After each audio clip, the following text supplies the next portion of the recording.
12시에 많은 참여 바랍니다.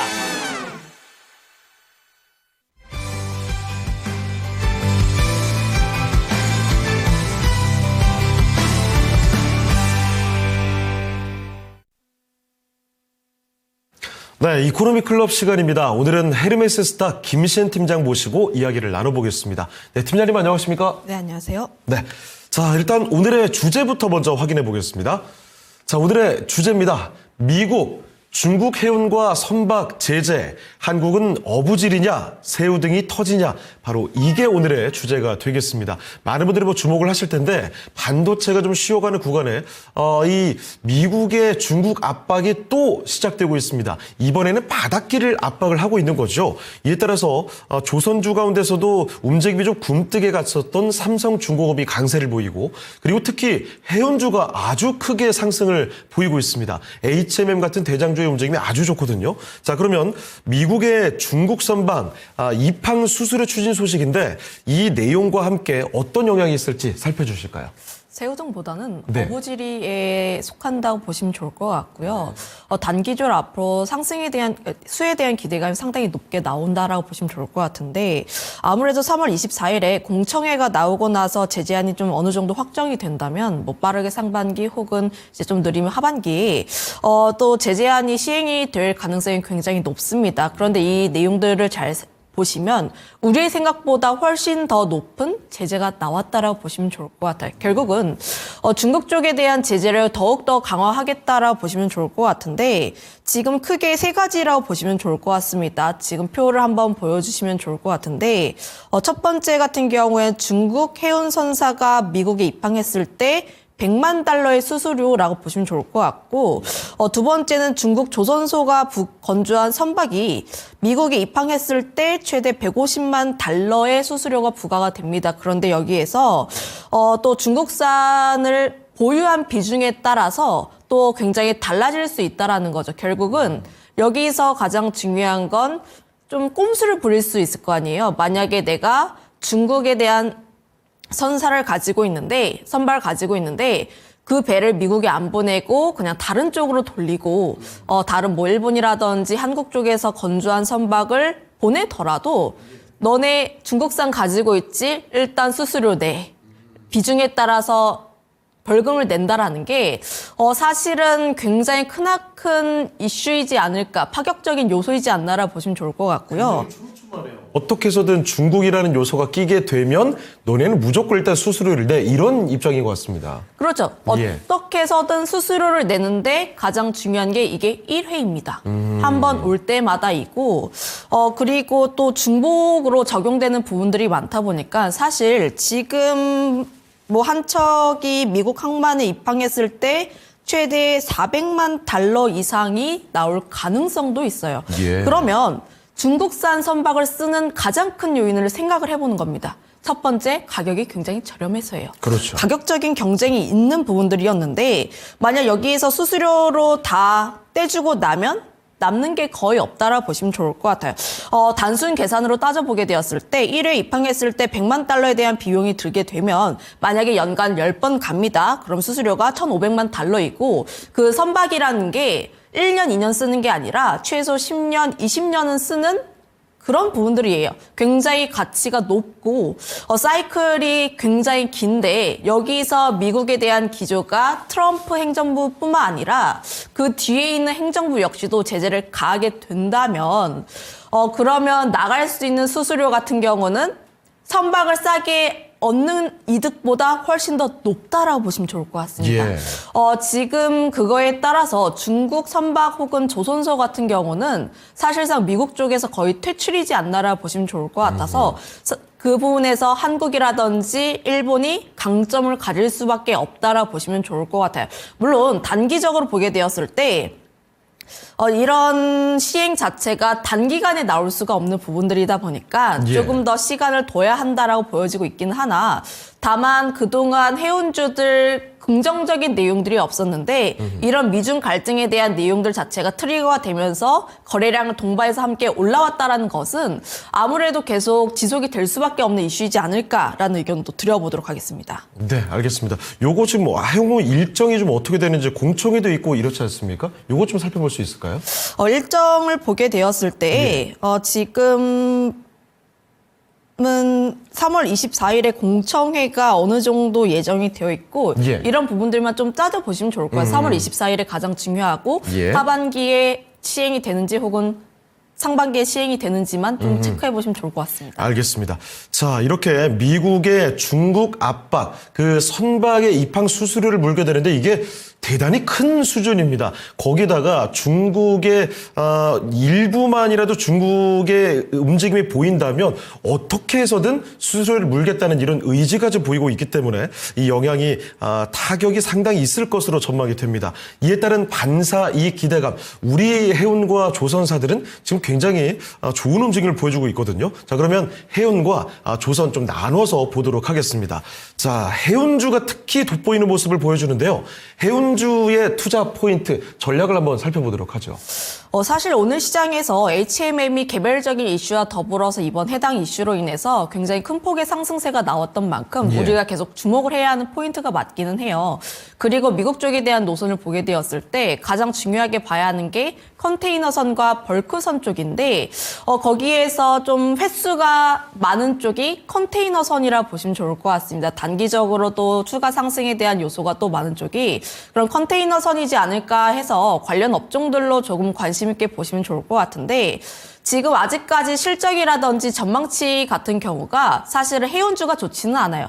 예. 현재 SCFI 지수라든지 좀 이런 부분들이 아직 부진한 부분들. 작년 같은 경우에는 해운주들이 또 실적이 굉장히 좋았지만 예. 운임지수가 하락하게 되었을 때 기저효과로 인해서 올해 실적에 대한 전망치 자체가 불확실합니다. 그러면 지금 실적이나 전망치에 대한 부분들보다는 이슈에 조금 더 초점을 맞춰볼 수밖에 없기 때문에 현재 수급이 몰리고 있는 쪽에 대한 관심이 조금 더 유효하지 않을까라는 생각을 가지고 있어요. 대표적으로 HMM이나 흥하해운 쪽이 있기는 한데 지금 이슈가 이슈인 만큼 추가 상승에 대한 기대감도 굉장히 많이 나와주고 있고 예. 관련했을 때 기대감도 나와주고 있기는 하나 다만 가장 중요한 것은 SCFI 지수가 함께 올라가야 합니다. 역시 운임지수가. 결국 해운주에서 가장 중요한 것은 운임지수가 올라가게 되면서 그로 인해서 매출과 영업이익단에서의 긍정적인 요소가 올라오는지를 확인을 해야 하는데 최근 관세에 대한 영향으로 인해서 좀 우려가 먼저 반영이 되었다라 보시면 좋을 것 같아요. 아직까지 이런 우려들 자체가 반영이 다 되지 않은 상태인데 여기서 계속 추가 하락에 대한 우려도 함께 나올 수가 있고 현재 중동 전쟁에 대한 부분들 역시도 또 이제 휴전 가능성이 나오면서 수에즈 운하 또 재개에 대한 가능성이 높아지고 있습니다. 그렇죠. 사실 이제 중동 전쟁 그리고 수에즈 운하가 막히게 되었을 때 해운주들이 또 트레이딩 혹은 이제 한 차례 거래량 동반해서 들썩거린 적이 굉장히 많았어요. 예. 거기에서 운임 지수가 얼마만큼 반영할 수 있을 것인지 이번 미국 쪽에 대한 노선들로 인해서 얼마만큼 반영할 수 있는지가 해운주들의 연속성을 나타낼 수 있지 않을까라 보시면 좋을 것 같고요. SCFI 지수가 금요일에 발표가 될 예정인데 금요일에 발표가 되었을 때 상승하지 못한다라고 하면 그때 같은 경우에 단기적인 차익이 또 나올 수가 있으니 현재 해운주들은 좀 단기적인 관점이 맞지 않을까라는 의견도 드려보도록 하겠습니다. 네. 자, 그럼 이 해운주 가운데서도 관심들 만한 토픽 좀 어떻게 봐야 될까요? 사실 가장 먼저 봐야 하는 게 HMM이라는 종목이라 보시면 역시. 좋을 것 같아요. 당연히 해운주 하면 가장 먼저 생각나는 종목이라고 보고 예. 사실 SK해운을 또 일부 사업부에 대해서 인수를 추진한다라는 보도 내용이 나오면서 오늘 시장에서 굉장히 힘찬 상승세가 나와줬는데 예. 물론 이제 사업에 대한 다각화라든지 이런 긍정적인 내용들은 굉장히 좋습니다. 하지만 지금 시장에서 가장 관심 있는 것은 결국 HMM이 이번 미중 간 갈등 그리고 미국이 중국에 대한 견제를 진행하게 되면서 얼마만큼의 수혜를 볼 수 있나에 조금 더 초점이 맞춰져 있을 것 같아요. 예. 지금 HMM 같은 경우에는 미국 쪽에 대한 노선을 굉장히 또 확대하고 있는 중인데 거기서 중국 선박이 거의 없다라고 보시면 좋을 것 같습니다. 그러면 지금 중국에 대한 선사 혹은 선박이 제재가 가해졌을 때에 또 수혜를 볼 수 있는 기업 중 하나이지 않나라는 생각을 가지고 있어서 계속 관심 있게 봐야 하는 종목이는 맞다라고 보시면 좋을 것 같아요. 예. 다만 이 종목을 또 매매해 보신 분들 중에 사실 좀 답답하신 분들이 많습니다. 그렇죠. 해운주 하면 항상 이슈가 발생했을 때 가볍게 올라가는 종목군들을 잘 움직이는데 사실 이 종목군 같은 경우에는 박스권 라인대에 갇혀서 지지부진하게 움직이고 있는 상황들, 물론 오늘 시장에서 1000%가 넘는 거래량 동반해서 박스권을 뚫어주려는 흐름들이 나와줬긴 했지만 예. 또 장 후반을 보면 윗꼬리가 또 달려있어요. 맞아요. 그래서 오늘 시장에서 오늘 종가가 어디에 위치해 있는지가 가장 중요하다라고 보여집니다. 오늘 박스권 상단 라인대를 힘차게 뚫어주는지 여부들, 2만 원 라인대를 굉장히 강하게 돌파하는지 여부가 가장 중요하다라고 생각을 하고 있어서 만약에 내가 중장기를 보고 싶다 하시는 분들 같은 경우는 HMM을 보시되 다만 박스권 상단 라인대를 뚫는지 여부가 가장 중요하다라는 점 다시 한번 강조 드려보도록 하겠고, 만약에 내가 트레이딩을 보고 싶다 하시는 분들은 흥하해운이라는 기업이 있는데 사실 이 기업 같은 경우도 이슈가 나왔을 때마다 항상 들썩거림이 굉장히 큰 종목 중 하나예요. 크게 움직이죠. 대장 역할을 한다고 보시면 좋을 예, 거예요. 예. 항상 이제 해운 쪽에서 이제 노동에 대한 부분들이라든지 운임지수가 들썩거릴 때마다 항상 변동성 있게 올라간 종목 중 하나이긴 한데, 다만 이 종목 같은 경우에는 아시아 쪽에 좀 집중하면서 사실 미국 쪽에 대한 입항 비율이 적습니다. 예. 이런 점들을 감안을 하면 실제 수혜보다는 이슈에 의해서 트레이딩 관점으로 움직인다라고 보시면 좋을 것 같고요. 이것 역시도 지금 현재 자리에서 굉장히 중요한 라인대에 위치해 있는데 오늘 121선이라는 굉장히 큰 심리적 저항대 위에 올라와 주고 있기는 해요. 하지만 121선 아래를 또 뚫고 내려가게 된다면 약간의 숨고르기를 진행한 다음에 다시 한번 이슈 받고 올라갈 가능성이 높으니 예. 내가 만약에 진입하고 싶다 하시는 분들은 지금 자리에서 진입하시기보다는 약간의 눌림이 나왔는지, 그리고 앞서 이야기를 했던 것처럼 HMM이 어디에 위치해 있는지를 보고 종합적으로 고려해서 접근해 볼 필요가 있지 않을까라는 의견도 한번 드려보도록 할게요. 예. 자, 그리고 해운과 함께 조선도 좀 봐야겠습니다. 사실 조선은 올해 들어서 가장 주목받는 섹터였죠. 주가가 너무나 많이 오르기도 했고요. 게다가 이 주가 고평가 논란이 최근에 나오게 되면서 이제는 고점 찍고 좀 내려가는 것이 아닌가 이런 생각이 들었다가 다시 또 이렇게 되면 기회가 오는 거 아니야? 생각을 또 바꿔야 되는 거 아닌가? 많이 헷갈림이 나오는 종목군입니다. 조선주 어떻게 됩니까? 사실 오늘 조선주들 같은 경우에는 몇몇 종목군들을 제외하고 지지부진한 흐름들이 나오고 있는데, 그렇죠.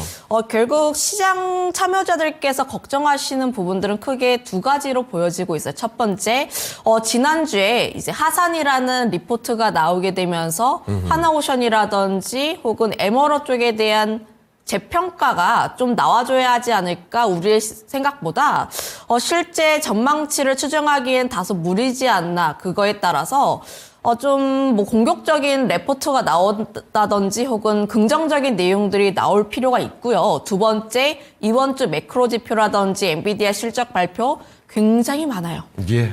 이벤트가 굉장히 많은 시장이다 보니까 사실 지금 같은 구간에서는 하락했을 때 매수를 하고 싶은 심리보다는 좀 이제 엔비디아 실적과 코멘트를 듣고 시장에 대한 방향성을 다시 한번 탐색하면서 그때부터 분할 매수에 들어가도 늦지 않다라는 분들이 굉장히 많습니다.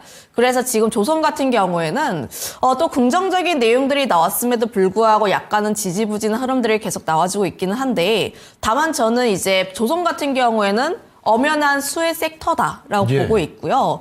그거에 따라서 분할적인 매수 관점도 유효하다라고 보시면 좋을 것 같아요. 물론 일각에서는 3월에 공매도가 진행이 되면서 그동안 굉장히 많이 올라왔던 종목군들, 특히 조선 섹터 같은 경우에는 지난해부터 해서 굉장히 큰 폭의 상승세가 나왔는데 그렇죠. 거기에서 이제 하락에 대한 우려가 나올 수 있지 않을까라 보여지고 있기는 하나, 다만 내가 운용에 대한 기간을 중기, 장기로 보게 되었을 때는 계속 관심 있게 볼 만한 구간대는 맞다라고 보시면 좋을 것 같아요. 결국 지금 조선을 바라보게 되었을 때 27년까지의 슬롯에 대한 실적에 대한 추정치이냐, 혹은 뭐 에머러라든지 특수선에 대한 새로운 시장에 대한 밸류에이션 프리미엄을 얼마만큼 받을 것인가에 따라서 예. 사실은 지금 투자자들의 시각이 굉장히 많이 갈리고 있는 구간대라고 보시면 좋을 것 같아요. 만약에 내가 조선 쪽에 대한 긍정적인 내용들, 그리고 실적에 대한 기반들, 특히 미국 쪽에 대한 이슈를 보게 되었을 때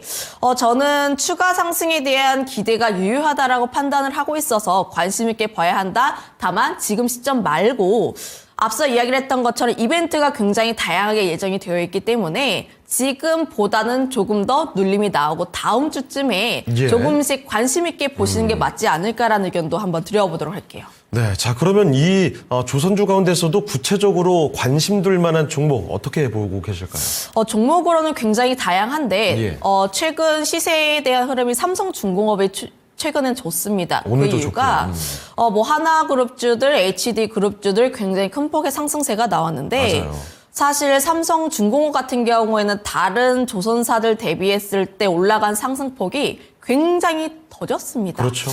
물론 실적이라든지 수주에 대한 부분들 역시도 긍정적이긴 하나 이 기업이 가지고 있는 강점 FLNG가 사실 시장에서 그렇게까지 주목을 받지 못했다라는 점들, 하지만 다르게 생각을 하면 지금 조선주 내에서의 순환매를 기대했을 때 이쪽에 대한 부분들이 다시 한번 강조가 될 수 있다. 첫 번째, 두 번째, 지금 트럼프 대통령이 다른 나라들에게 팔고 있는 게 또 LNG 쪽이라 보시면 좋을 것 같아요. 예. LNG 쪽에 대한 수출량이 많아지면 많아질수록 FLNG에 대한 수요들 자체가 올라갈 수밖에 없는데 유일한 경쟁자였던 중국 쪽에 대한 부분들이 이미 제재가 막혔습니다. 네. 제재가 나와주고 있어서 결국은 독식에 대한 구조라고 보시면 좋을 것 같아서 현재는 삼성중공업에 대한 수급 자체가 굉장히 양호하고 이슈에 대한 플레이라든지 혹은 상대적으로 덜 부각된 부분들이 있어서 현재는 삼성중공업에 대한 단기적인 상승세 추가로 나올 수 있지 않을까라는 의견도 한번 드려보도록 할게요. 네. 자, 구체적인 종목까지 이야기를 들어봤고요. 해연과 조선 관련된 이야기 오늘 김신 팀장과 함께 이야기를 나눠봤습니다. 여기서 보내드리도록 하죠. 네, 팀장님 오늘 말씀 고맙습니다. 네, 감사합니다. 네. 자, 헤르메스 스타 김신 팀장과 함께 이야기를 나눠봤습니다. 자, 오늘의 시장의 중심은 여기서 마무리 지어보도록 하겠습니다. 지금까지 다양한 투자 판단에 대한 도움 말씀드렸습니다. 하지만 특정 종목의 상승과 하락을 보장하지 않는다는 점 꼭 기억을 해주시고요. 저희는 내일 이 시간에 다시 뵙겠습니다. 시청해주신 여러분 고맙습니다.